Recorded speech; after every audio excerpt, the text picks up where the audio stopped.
सभी को नमस्कार। आज के फेसबुक लाइव कार्यक्रम में आप सभी का हार्दिक स्वागत है। गुरुजी सादर चरण स्पर्श। आज का प्रश्न रखा है देव अरुण जी, देवघर बिहार से। स्वागत। सादर प्रणाम किया उन्होंने। गुरुजी, आए दिन सरकार द्वारा अपराधियों का एनकाउंटर किए जाने की खबरें आ रही हैं। इसी सिलसिले में बिहार के भारत भूषण तिवारी जी के एनकाउंटर का मामला भी सामने आया।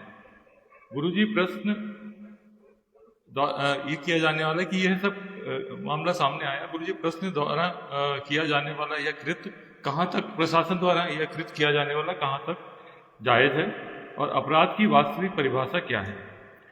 लोगों के किन कृत्यों को अपराध की श्रेणी में रखा जाना चाहिए एवं इससे होने वाली हानियां की भरपाई कैसे हो? शासन या प्रशासन द्वारा अपराध नियंत्रण के नाम पर यदि कोई भूल हो तो फिर उसका निवारण कैसे हो? गुरुजी, इस पे मार्गदर्शन करने के अवश्य। प्रश्न बहुत महत्वपूर्ण भी है और जरूरी भी है, समसामयिक भी है। अभी एक बहुत बड़ी घटना घटी जिसमें भरत तिवारी नाम के एक यंग लड़के को पुलिस टीम द्वारा उस समय एनकाउंटर फर्जी दिखा करके और उसे मार दिया गया, जबकि उसने हथियार फेंक दिया था। उसके द्वारा, हथियार के द्वारा उसने किसी को न घायल किया, न चोट पहुंचाया, न कुछ। उसने प्रतीकात्मक विरोध जताने के लिए सरदार भगत सिंह से प्रेरित होकर के उसने ऐसा कुछ आयोजन कर लिया लड़कपन में, क्योंकि वो एक बाढ़ पीड़ित क्षेत्र के लिए काम करता था। ऐसा गांव जिसमें बार बार बाढ़ आती थी, वो सब बह जाते थे लोग उसके। तो उनको रीइंस्टेट करने के लिए वो लगातार प्रयत्नशील था, मेहनत कर रहा था। प्रशासन के द्वारा जो उनके लिए फंड कुछ अलॉट भी हुए तो उस पर अधिकारी लोग सब खा पी के उसे खत्म कर देते हैं। वहां पर कोई विकास कार्य वो नहीं कर रहे थे कि राहत कार्य। तो उस बात के प्रति वो अपनी नाराजगी जताने के लिए उसने प्रशासन का और पुलिस का प्रतीकात्मक विरोध मात्र किया। कोई उसका आपराधिक कृत्य नहीं, कोई उसकी हिस्ट्री ऐसी नहीं कि कोई नामी गिरामी ऐसा कोई अपराध इन प्रैक्टिस हो तो उसके ऊपर 100-200 ऐसे कोई मुकदमे चल रहे हों, ऐसा कुछ नहीं था। बहुत ही सामान्य लड़का था, घरेलू नाम, और समाज के लिए राजनीतिक गतिविधियों में स्थानीय तल पर वो काम करता था। उसे सरेंडर करने के बाद भी गोलियों से भून दिया गया। पहले उसको सरेंडर करा लिया गया, जब उसने फेंक दिया और वो पकड़ में आ गया तो उसे मार डाला गया। तो जो वीडियोस जो सामने आए अब तक, जो दिखाई दिया सोशल मीडिया पे, वो तो बिल्कुल स्वयं स्पष्ट है वो बात। और उसने वैसे 50 वीडियोस बना के पहले से भी उसने सब डाल रखे इसी मुद्दों पर।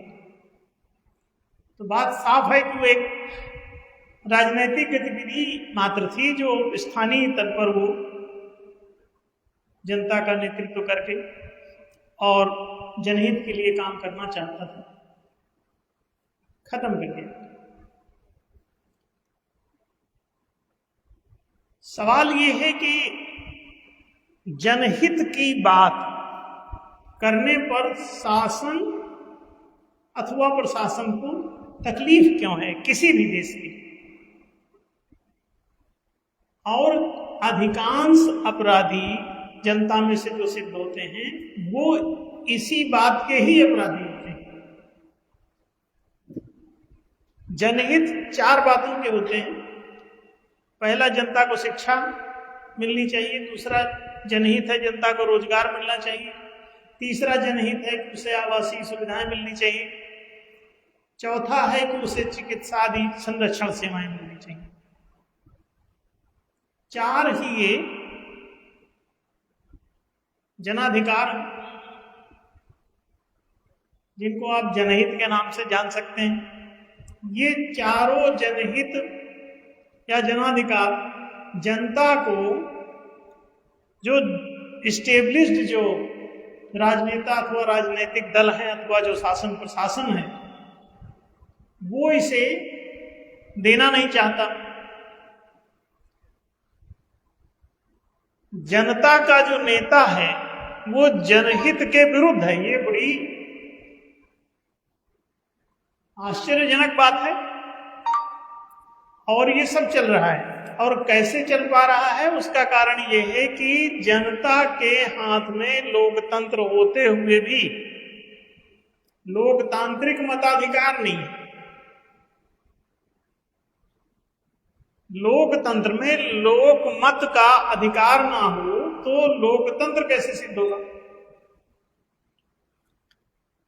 शासन के तीन खंभे होते हैं, तीन स्तंभ,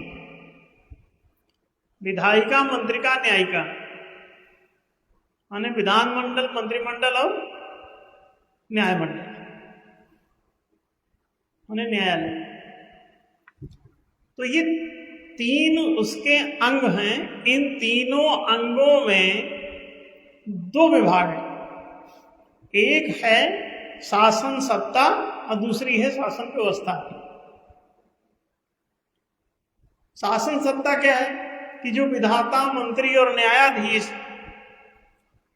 पदनियुक्त अथवा पदच्युत किए जाएं तो प्रत्येक पर दो दो मताधिकार होगा। एक तो उनको नियोजन के लिए, निरसन के लिए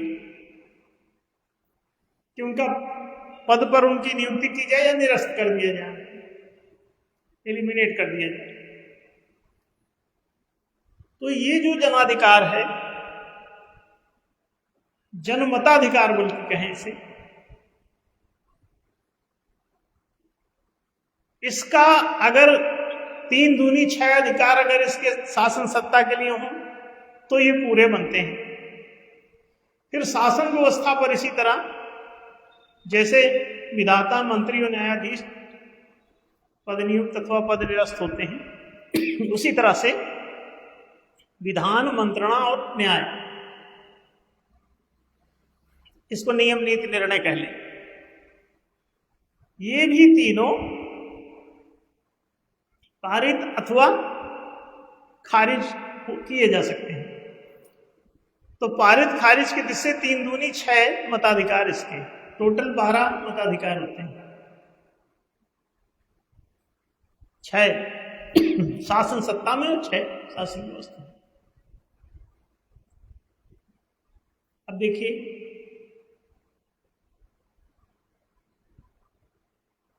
बारह मताधिकार में से आपको एक मताधिकार से अब जनता अपना हित कैसे हासिल कर पाएगी? लगभग असंभव है। तो ऐसी दशा में जनता को हर छोटी छोटी बात के लिए आंदोलन करना पड़ता है, प्रोटेस्ट करना पड़ता है। शासन की कार्य प्रणाली का विरोध करना पड़ता है, शासन सत्ता का भी, शासन व्यवस्था का। तो हर चीज में प्रोटेस्ट करते रहते हैं, धरना करते रहते हैं, प्रदर्शन करते रहते हैं, आंदोलन करते रहते हैं। जब लोकतंत्र है तो लोगों को ये धरना प्रदर्शन क्यों करना पड़ रहा है? शासन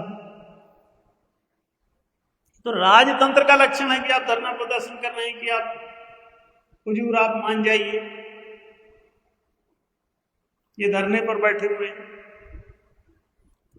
जब लोगों का ही शासन है तो ये किसके खिलाफ धरने पर बैठे हैं, किसका प्रोटेस्ट कर रहे हैं, किसके विरुद्ध ये हथियार उठा रहे हैं? इसका मतलब ये है कि जब लोकतंत्र है ही नहीं, राजतंत्र है, तो राजा का जो मन होगा वो आपको सेवाएं देगा, जो नहीं होगा वो नहीं देगा। आप डूब जाए, मर जाए, आपके मोहल्ले में सड़क बने ना बने, सीवर लाइन डले ना डले, आपकी कॉलोनी बसे ना बसे, आपको शिक्षा मिले ना मिले, स्कूल बने भाड़ में जाए, बैंक खुले ना खुले, रोजगार उद्यम खुले ना खुले, रोजगार मिले ना मिले, राजतंत्र जिसने आपको गुलाम बना रखा है, तानाशाही अगर चल रही हो तो कोई भी तानाशाह आपको कोई चीज क्यों देगा? तो आप उसमें विरोध करने जाना, विरोध करने जाएंगे तो कोई भी तानाशाह आपको गोली मार देगा। यहां से अमेरिका तक ऐसे ही, आप कोई भी विरोध करिए, आपकी हड्डी तोड़ देते हैं, आपको जेल में ठूस देते हैं पुलिस वाले उठा के। आप तो आप ये धरना प्रदर्शन और विरोध कर क्यों रहे हैं? दरअसल वो जनहित के लिए वो ज्यादातर कोई काम नहीं कर रहे होते। जो भी नेता उठता है वो अपना कैरियर बना रहा होता है उसी राजतंत्र में, वो भी अपना कैरियर सेट कर रहा होता है। तो वो आपस में एक दूसरे को समझ जाते हैं, और कोई अपनी गद्दी चूंकि छोड़ना नहीं चाहता तो दूसरा गद्दी पे आएगा दावेदार, तो वो मुश्किल करेगा। इस वजह से प्रतिष्ठित जो शासन प्रशासन है वो आपको मार गिराता है, क्योंकि वो आपको प्रतिद्वंदी मानता है, प्रजा नहीं है। अगर कोई अपनी प्रजा मानेगा तो उससे पूछेगा कि बेटा नाराज क्यों हो, दिक्कत क्या है, कोई तकलीफ है बताओ, तो वो बता तो रहा तकलीफ, लेकिन सुनना ही नहीं। जब शासन प्रशासन को आपकी तकलीफ से मतलब ही नहीं, सुनना ही नहीं है, तो वो पूछेंगे क्यों आपसे? नक्सलियों से कहते हैं कि तुम हथियार धर दो फिर तुमसे वार्ता होगी, तो वो कहते हैं तुम ये बात भी जो कह रहे हो वार्ता करने के लिए, वो इसी वजह से कह पा रहे हो क्योंकि उन्होंने हथियार उठा रखा है।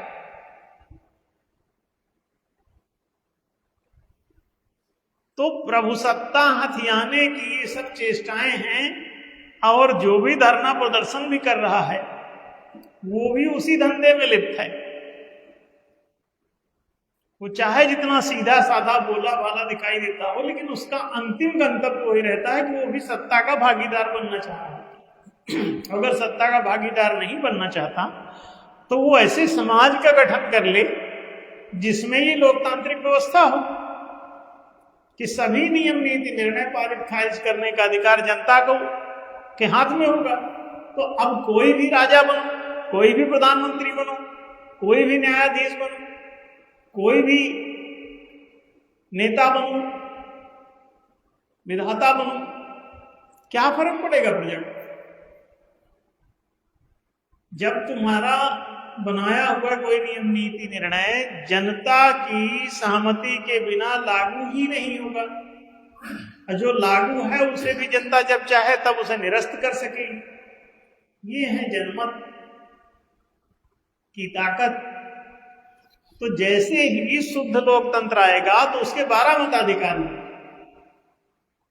तो ये सब ऑटोमेटिकली बंद हो जाएगा, इसमें कोई समस्या ही नहीं।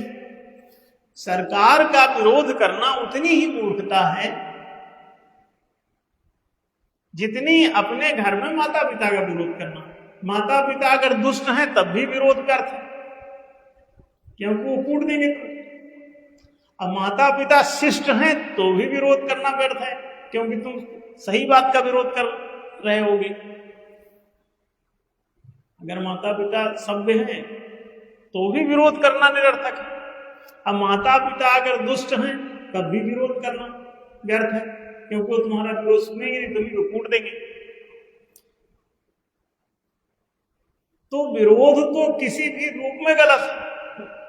चाहे सरदार भगत सिंह विरोध करें, किसी का भी, चाहे अंग्रेजों का विरोध करो, मुगलों का विरोध करो, हिंदुओं का विरोध करो, कांग्रेसियों का विरोध करो, केजरीवाल का विरोध करो, लालू का विरोध करो, कि मुलायम का विरोध करो, कि मायावती का विरोध करो, कम्युनिस्टों का विरोध करो, शासन किसी का भी हो, वो चाहे सज्जन हो अथवा दुर्जन, दोनों तरह से विरोध करना मूर्खता है। कैसे? जो विरोध कर रहा होगा शासन सत्ता हथियाने के लिए कर रहा है। जैसे कांग्रेसियों ने विरोध किया, अंग्रेजों से शासन सत्ता इनके हाथ में आ गई। शासन से जो भी लड़ता है तो सत्ता हथियाने के लिए लड़ता है, और सत्ता जो ये हथिया रहा है, जब ये भी जनता को जनमत का अधिकार ही नहीं देना, इसको भी 12, तो निश्चित रूप से शासन दुष्ट ही होगा, दुष्ट लोग उस पर बैठ जाएंगे गद्दियों पे, तो पूरा शासन दूषित हो जाएगा। अब चाहे कांग्रेस बैठे, चाहे भाजपा बैठे, चाहे आम आदमी पार्टी बैठे, चाहे कम्युनिस्ट बैठे, चाहे कोई भी बैठे, अंग्रेज बैठे, मुगल बैठे, पुर्तगाली बैठेंगे, जर्मन बैठे, चाइनीज बैठ जाए, कोई फर्क नहीं पड़ेगा। तानाशाही व्यवस्था उसे कहते हैं जिसमें जनता को स्वयं से कोई अपनी सहमति से कोई भी चीज पारित खारिज करने का अधिकार ना हो। जनता के हिताधिकार, मताधिकार, जनाधिकार, मानवाधिकार सब निरस्त रहते हैं, तो उसे तानाशाही कहते हैं। जनता जब कोई नियम नीति निर्णय पारित खारिज करने के लिए, मत देने के लिए अधिकृत ही नहीं है, यहां से अमेरिका तक पूरी दुनिया में जितने भी 200 से भी अधिक राष्ट्र हो सकते हैं, किसी में नहीं, तो अभी लोकतंत्र तक दुनिया गई ही नहीं। लोकतंत्र में लोगों द्वारा विरोध किसका किया जाएगा? जब लोगों का ही शासन है तो लोग विरोध किसका करेंगे? अरे चाहे जो पारित खारिज कर लो तुम खुद ही, तुम्हारे जैसे पारित खारिज कुछ हो नहीं रहा है, इसीलिए तुम विरोध पे धरने पे बैठे हो। और धरने पे बैठे हो तुम कोई चीज सही करने के लिए नहीं, तुम सत्ता में बैठे हुए लोगों को धक्का मार के, गिरा के, उनको बदनाम करके, उनकी ऐसी तैसी करके अपने हाथ में सत्ता लेने के लिए तुम दौड़ रहे हो, जनता के हाथ में नहीं। जनता की तरफ से पाखंड करते हुए पहुंचते हो और जनता का उसको आश्वासन देते हो कि तुम्हारे हित के लिए वो लड़ रहा है,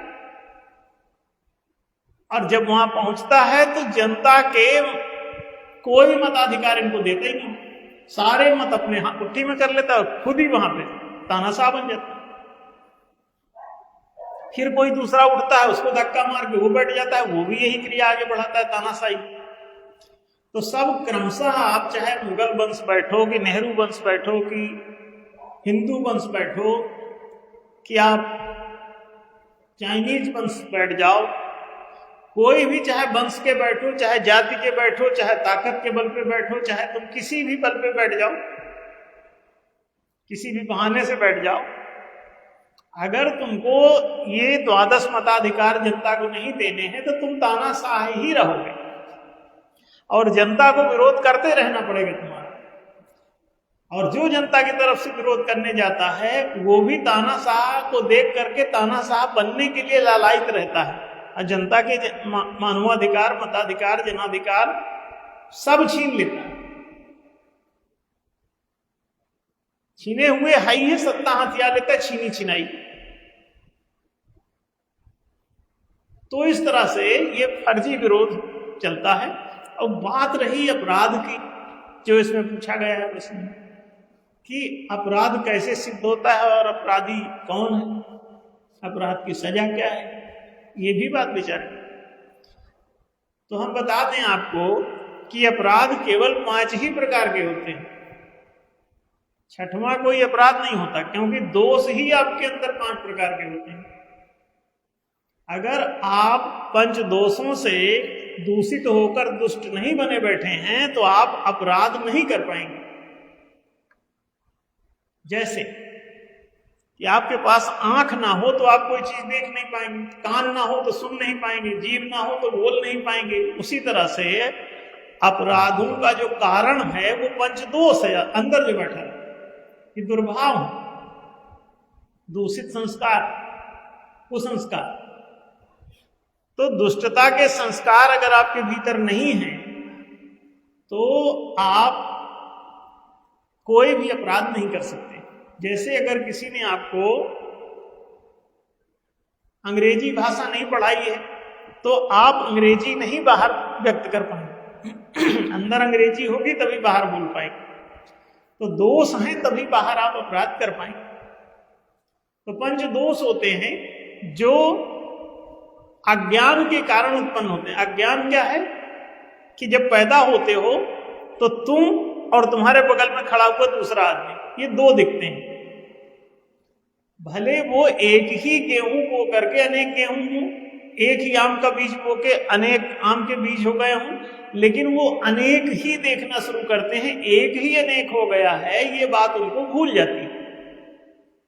और इस भुलावे में पढ़ करके आप मैं तू का द्वैत देखते हो। इस द्वैत का जो दर्शन है ये दूसरापन का दोष उत्पन्न कर देता है। मैं को तू दूसरा लगता है। एक ही कुमड़े के पेड़ में अगर 10 कुमड़े फल गए तो वो एक ही बीज बोया था, उसी के अंदर से ये 10 हो जाता है। ये उसकी महिमा है। अब जिसकी जो महिमा है, सामर्थ्य है, वो तो व्यक्त होगी ही।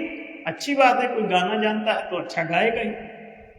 तो जिसमें जो गुण सामर्थ्य है वो व्यक्त होना बुरी बात नहीं, लेकिन उन गुणों के कारण जब वो एक से अनेक होता है तो एक जो है दूसरे को दूसरेपन के भाव से देखना शुरू कर देता है, अपनेपन के भाव से देखना बंद हो जाता है।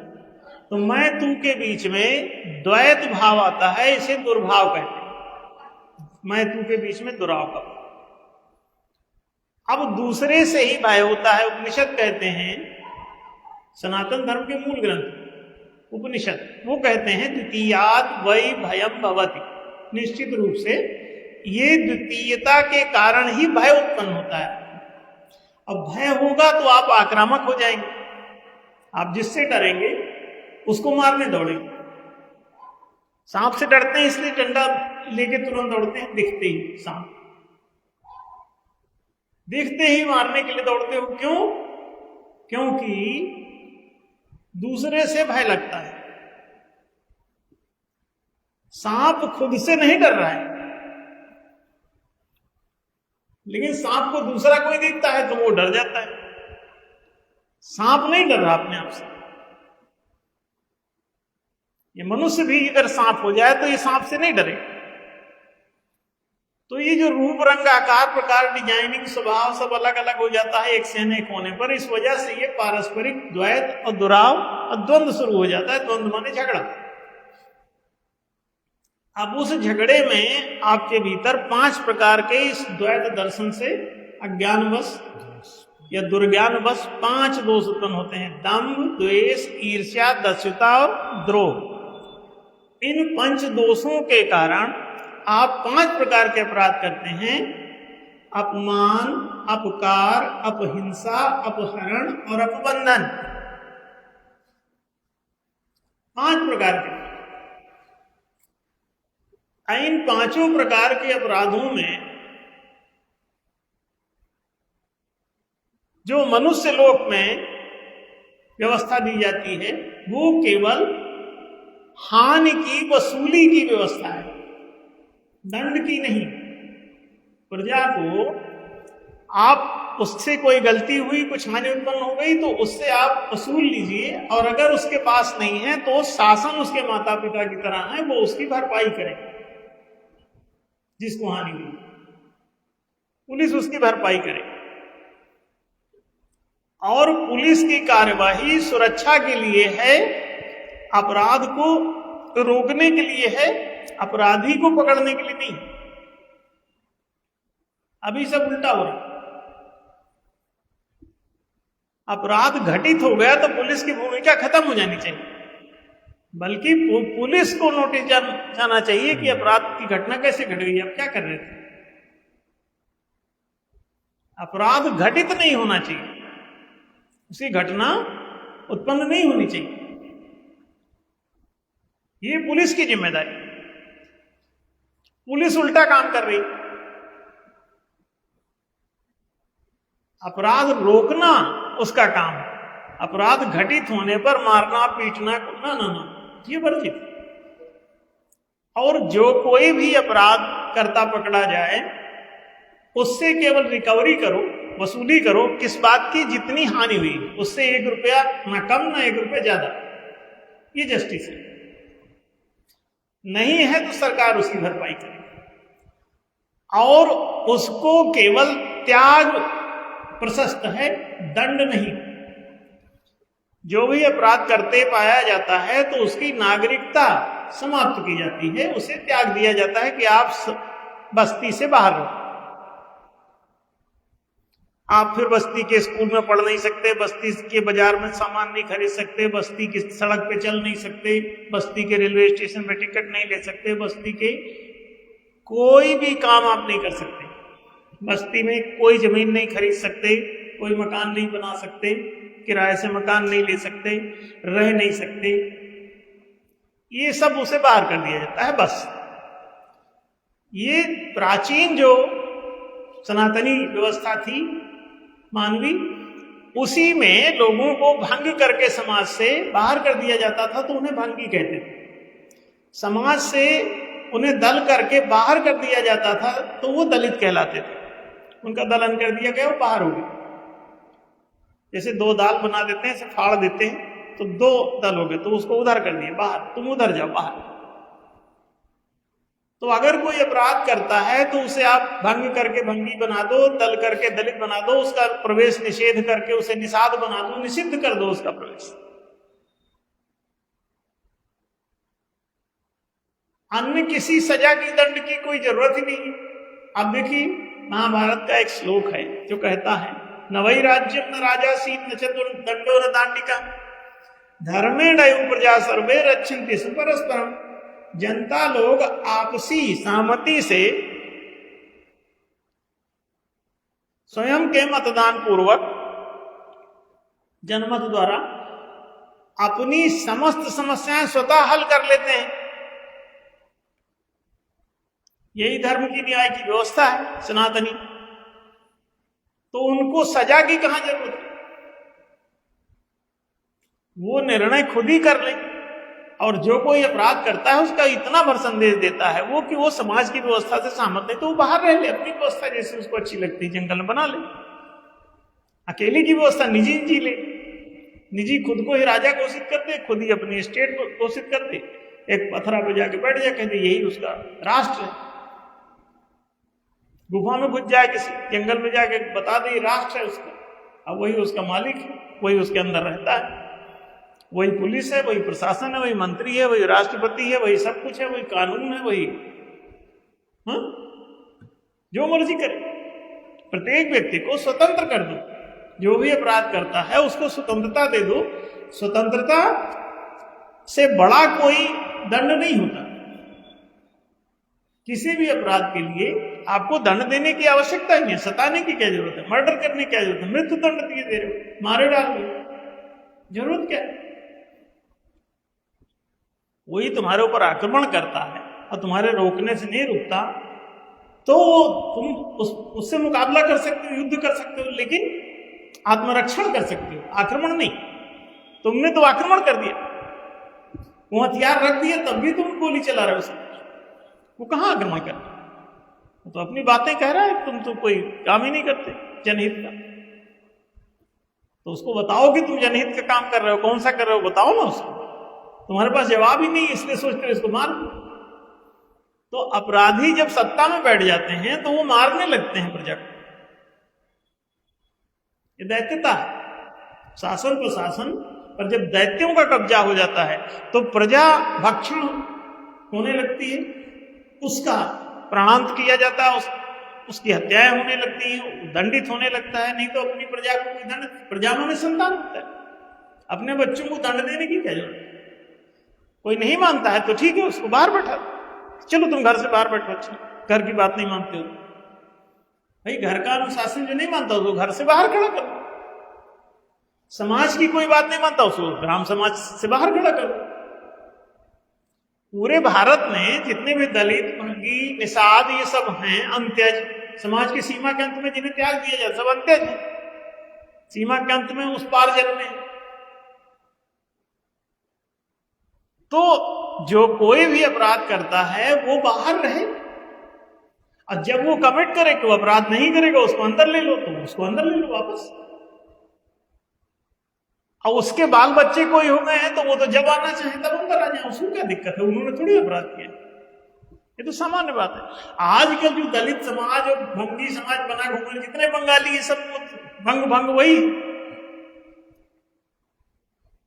उनको अपने को बंगाली कहने की जरूरत नहीं, अपना नामकरण चेंज कर ले। दलितों को दलित अपने को कहने की जरूरत है? अरे कोई दलित उनका रहा होगा जिसने अपराध किया होगा, आज वो कौन सा अपराध कर रहे हैं? जो नहीं कर रहा है अपराध वो अपने को दलित क्यों मान रहा है? वो समाज में रह भी रहा है फिर भी दलित बता रहा है। जब समाज से दलन करके फाड़ करके तुमको अलग नहीं रखा गया है, तुम घुसे ही हो उसमें, फिर भी दलित दलित चिल्ला रहे हो। अब तुम तो इसलिए चिल्ला रहे हो कि तुमको उसमें फंसा दिया गया है आरक्षण फारक्षण के लालच, ताकि तुम जीवन भर दलित रहे हो, अपराधी मानो अपने आप और भीख पर टिके रहो। अरे भैया दीक्षा लेना बंद करो, ये अपमानजनक है, तुम समझते नहीं हो बात। तुम मालिक बनने की आदत डालो, कि भिखारी बनने की, गुलाम बनने की ये सब आदतें छोड़ दो, या अपराध करने की। अपराध की क्या जरूरत है? मांग के खाओगे या मार के खाओगे, ये दो तुम्हारे फार्मूले हैं। तो मांग के भी जनता शासन से क्यों मांग रहे हो तुम कोई चीज? मांग के भी मत खाओ और मार के भी मत खाओ। तो भरत तिवारी सोच रहा है मार के खा ले, मांग के नहीं मिल रहा है, तो ना मांग के खाओ ना मार के खाओ, ये दोनों बातें गलत हैं। कमा के खाओ, मेहनत करके खाओ, उगा के खाओ, फसलें उगा दो, पैसे कमा लो। बाजार में पैसा कमा सकते हो, खेत में फसलें उगा सकते हो, किसान बन जाओ, व्यापारी बन जाओ, वाणिज्यिक क्षेत्र में चले जाओ, व्यापार उद्योग व्यवसाय करो, किसान बन जाओ, खेती उद्यान पशुपालन करो, सारी सुविधाएं तो सब मौजूद है, तो तकलीफ की क्या बात है? अपराध करने की जरूरत ही नहीं। तो लोग रास्ता बदल लें, हम ये सब व्यवस्था दे ही रहे।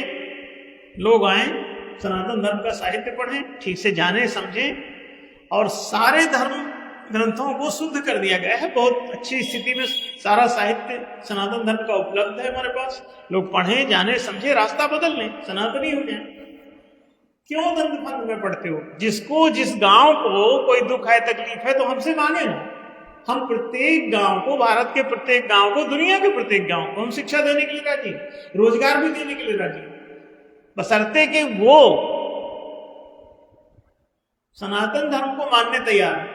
और नहीं मान रहे हैं तो अपना एक दूसरे को मारो जंगल में, तो होता ही है सब, तानाशाही में जीना पड़ेगा। सनातन धर्म कहता है कि न्याय का धर्म। न्याय ये है कि सबको समान रूप से सब स्वामित्व का लाभ लेंगे, कोई किसी से मांग करे या मार कर क्यों खाए। जो स्वामी होता है, मालिक होता है अपनी संपत्तियों का, वो न मांगता है न मारता है। मांगना मारना दोनों गलत, न मांग के खाओ, न मार के खाओ, कमा के खाओ, उगा के खाओ, सीधे से सिद्धांत। जिनको कमा के खाना है, उगा के खाना है, वो हमसे संपर्क करें, और जिनको मांग के खाना है, मार के खाना है, उधर दैत्यलोक में रहे। सीधे से सिद्धांत। तो आशा है कि बात स्पष्ट हुई होगी। संजय जी, धन्यवाद गुरु जी, आज के विषय पर बहुत विस्तार पूर्वक हम लोगों को बताने के लिए।